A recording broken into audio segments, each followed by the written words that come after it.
नमस्कार मित्रांनो, एक्झाम जागरवर तुम्हा सर्वांचं पुन्हा एकदा स्वागत आहे. मित्रांनो, आजच्या चालू घडामोडीच्या सत्रात आपण नुकत्याच घडलेल्या घटनांवर आधारित एमसीक्यूची प्रॅक्टिस करणार आहोत. यातील एक एक प्रश्न महत्त्वाचा आहे. प्रत्येक प्रश्न तुम्ही देखील सोडवायचा प्रयत्न करा. येणाऱ्या एक्झाममध्ये तुम्हाला या प्रॅक्टिसचा निश्चित फायदा होईल. चला तर आपण आजच्या सत्राला सुरुवात करूया. पहिला प्रश्न पहा.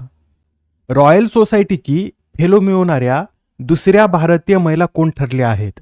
या प्रश्नाचं उत्तर आहे पर्याय क्रमांक 4 म्हणजेच डॉक्टर सौम्या स्वामीनाथन या आता रॉयल सोसायटीची फेलो मिळवणाऱ्या दुसऱ्या भारतीय महिला ठरल्या आहेत. मग पहिल्या भारतीय महिला कोण? तर डॉक्टर गगनदीप कांग या रॉयल सोसायटीची फेलो मिळवणाऱ्या पहिल्या भारतीय महिला आहेत. सौम्या स्वामीनाथन यांच्याबरोबर मनिंद्र अग्रवाल यांना देखील या रॉयल सोसायटीची फेलो मिळाली आहे. सौम्या स्वामीनाथनविषयी सांगायचं झालं तर त्यांचे वडील एम एस स्वामीनाथन यांना सुद्धा रॉयल सोसायटीची फेलो मिळाली होती व आता रॉयल सोसायटीची फेलो मिळवणारी ही भारतातील पहिलीच पिता पुत्री जोडी ठरली आहे.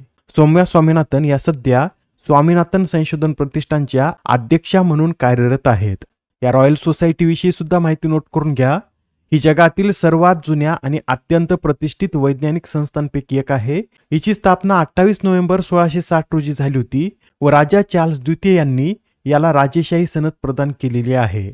बऱ्याच फेलो म्हणून व्यक्तीची निवड कशी केली जाते? तर विज्ञान, गणित, अभियांत्रिकी आणि वैद्यकशास्त्र या क्षेत्रात उत्कृष्ट योगदान देणाऱ्या व्यक्तींची या फेलोसाठी निवड केली जाते. पुढील प्रश्न. मित्रांनो, सांख्यिकी आणि कार्यक्रम अंमलबजावणी मंत्रालयाने प्रथमच सेवा उत्पादन सूचकांक जारी केला.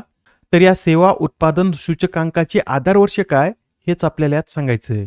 या प्रश्नाचं उत्तर आहे पर्याय क्रमांक 2 म्हणजेच या अहवालाचा आधारवर्ष हे 2024-25 असं आहे आणि हे 2024-25 आधारवर्ष CPIच्या नवीन मालिकेवर आधारित आहे. याआधी आपण पाहिलं होतं ग्राहक किंमत निर्देशांकाचा आधारवर्ष बदलण्यात आला असून याचं नवीन आधारवर्ष काय?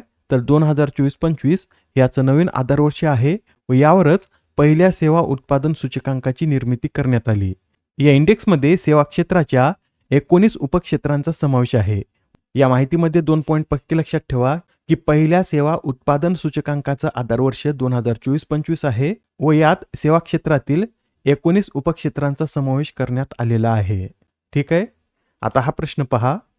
भारतातील सर्वात मोठ्या भारत टेक्स या जागतिक व्यापार मेळाव्याचं आयोजन कोठे करण्यात आले? तर आता भारतातील सर्वात मोठ्या भारत टेक्स या जागतिक व्यापार मेळाव्याचं आयोजन दिल्लीमध्ये करण्यात आलं आहे. दिल्लीमध्ये कोठे? तर दिल्लीतील भारत मंडपम येथे हा सोहळा 14 जुलैपासून सुरू झाला असून हा सोहळा 17 जुलैपर्यंत चालेल. या सोहळ्याचं आयोजन कोणाद्वारे केलं जातं? तर भारत सरकारच्या वस्त्रोद्योग मंत्रालयाच्या सहकार्याने भारत टेक्स ट्रेड फेडरेशनद्वारे या महा इव्हेंटचं आयोजन केलं जातं. यंदाच्या या इव्हेंटचं उद्घाटन कोणाच्या हस्ते करण्यात आलं? तर केंद्रीय वस्त्रोद्योग मंत्री गिरिराज सिंह यांच्या हस्ते याचं उद्घाटन करण्यात आलं. आता हा प्रश्न पहा काय म्हणतो. भारतातील पहिले सरकार संचालित AI विद्यापीठ कोणत्या राज्यात स्थापन करण्यात येणार आहे? तर आता भारतातील पहिले सरकार संचालित AI विद्यापीठ स्थापन करण्याची घोषणा कर्नाटक या राज्याने केली. मित्रांनो, आपलं महाराष्ट्र हे AI विद्यापीठ स्थापन करणारं पहिलं राज्य आहे. पण आता सरकार संचालित AI विद्यापीठ स्थापन करणारं पहिलं राज्य हे कर्नाटक असेल. कर्नाटक सरकारद्वारे बेंगलोर येथे हे विद्यापीठ स्थापन करण्यात येणार असून हे विद्यापीठ 100 एकरमध्ये पसरलेलं असेल. कर्नाटक या राज्याविषयी हे सुद्धा लक्षात ठेवा. गीक कामगारांसाठी तक्रार निवारण प्रणाली सुरू करणारं कर्नाटक हे भारतातील पहिलं राज्य आहे.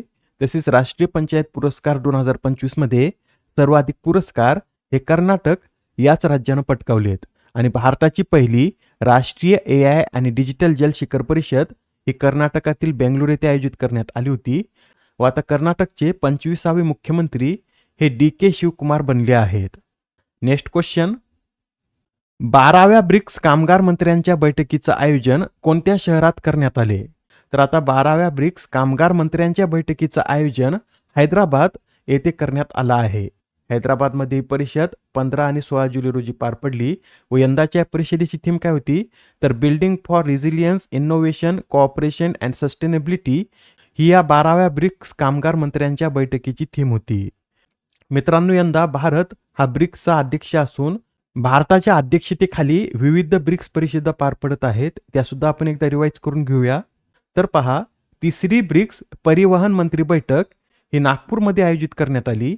ब्रिक्स महिला कार्यगट बैठक Kochi, BRICS anti drug agency प्रमुखांची बैठक गुवाहाटी, 11वी ब्रिक्स ऊर्जा मंत्री बैठक गुरुग्राम, ब्रिक्स परराष्ट्र मंत्र्यांची बैठक नवी दिल्ली, तर कृषी कार्यगट बैठक ही इंदोर या शहरात आयोजित करण्यात आली होती. आता हा प्रश्न पहा. महाराष्ट्र शासनाने महिलांसाठीच्या पिंक ई रिक्षा योजनेअंतर्गत अनुदानात वाढ करून ते किती टक्के केले आहे? तर आता महाराष्ट्रात पिंक ई रिक्षा योजनेसाठी 40% अनुदान मिळणार आहे. याआधी महाराष्ट्र सरकार 20% अनुदान देत, पण आता त्यात अजून 20% वाढ करून हे अनुदान 40% करण्यात आलं आहे. आता एकूण वाहन किमतीच्या 40% रक्कम शासन देणार असून उर्वरित 60% रक्कम ही त्या व्यक्तीला द्यावी लागेल. स्पोर्ट्सशी संबंधित न्यूज पहा. पहिल्या आशियाई अंडर 23 ॲथलेटिक्स चॅम्पियनशिपमध्ये भारतीय भालाफेकपटू आनंद सिंग यांनी कोणते पदक पटकावले? तर या स्पर्धेत आनंद सिंग यांनी सुवर्ण पदक पटकावलं आहे. आनंद सिंग यांनी या स्पर्धेत 80.57 मीटर अंतरावर भाला फेकून हे सुवर्ण पदक पटकावलं. भारताने या स्पर्धेत एकूण 16 पदक पटकावले आहेत, ज्यात 3 सुवर्ण, 4 रौप्य व 9 कांस्य पदकांचा समावेश आहे. व या पदतालिकेत भारत कितव्या स्थानी राहिला? तर या पदतालिकेत भारत 4थ्या स्थानी राहिला. आणि या पहिल्या आशियाई अंडर 23 ॲथलेटिक्स चॅम्पियनशिपचं आयोजन कुठे करण्यात आलं असं जर विचारलं तर याचं आयोजन चीनमधील आर्डोस येथे 9 ते 12 जुलै दरम्यान करण्यात आलं. आता हे निधन वार्ता पहा. सॅम नील यांचे नुकतेच वयाच्या 78व्या वर्षी निधन झाले. तर ते कोणत्या क्षेत्राशी संबंधित होते? तर हे जे सॅम नील आहेत हे अभिनय या क्षेत्राशी संबंधित होते. ते त्यांच्या जुरासिक पार्क चित्रपटातील डॉक्टर ॲलन ग्रँट या प्रसिद्ध भूमिकेसाठी ओळखले जातात व त्यांनी 150हून अधिक चित्रपट आणि टीव्ही मालिकांमध्ये काम केलेलं आहे. 2022 मध्ये त्यांना न्यूझीलंड सरकारकडून नाईटहूड या किताबाने देखील सन्मानित करण्यात आलं. आजच्या सत्रामधील शेवटचा प्रश्न पहा. कोणता देश हा UPI वापरणारा जगातील 10वा देश ठरला? तर मित्रांनो, आता UPI वापरणारा ग्रीस हा जगातील 10वा देश ठरला आहे. अलीकडेच ग्रीसने यासाठी भारताच्या NPCI सोबत एक करार केला आहे. बरं, आता कमेंटमध्ये तुम्हाला हे सांगायचं आहे की UPI वापरणारा 9वा देश कोणता? या आधीच्या सत्रात तुमच्यासाठीचा प्रश्न होता. ISSF शॉटगन वर्ल्ड कप 2026 मध्ये महिला ट्रॅप वैयक्तिक स्पर्धेत सुवर्ण पदक जिंकणारी भारताची पहिली महिला नेमबाज कोण ठरली? या प्रश्नाचं उत्तर आहे पर्याय क्रमांक 4 म्हणजेच नीरू धांडा यांनी या स्पर्धेत भारताला पहिलं सुवर्ण पदक मिळवून दिलं आहे. त्यांनी हे सुवर्ण कोणत्या प्रकारात पटकावलं? तर महिलांच्या वैयक्तिक ट्रॅप प्रकारात त्यांनी हे सुवर्ण पदक पटकावलं आहे. आजच्या सत्रामधील तुमच्यासाठीचा प्रश्न पहा. जगातील पहिला व्यावसायिक अणुऊर्जेवर चालणारा उपग्रह कोणत्या कंपनीने प्रक्षेपित केला? आता या प्रश्नाचं उत्तर कमेंटमध्ये देण्याचा प्रयत्न करा. उत्तर चुकलं तरी काही हरकत नाही, कारण ज्यावेळेस तुम्हाला या प्रश्नाचं योग्य उत्तर माहीत होतं त्यावेळेस हा प्रश्न तुमच्या दीर्घकाळापर्यंत लक्षात राहतो. तर आता पुढच्या सत्रात पुन्हा भेटूया. धन्यवाद.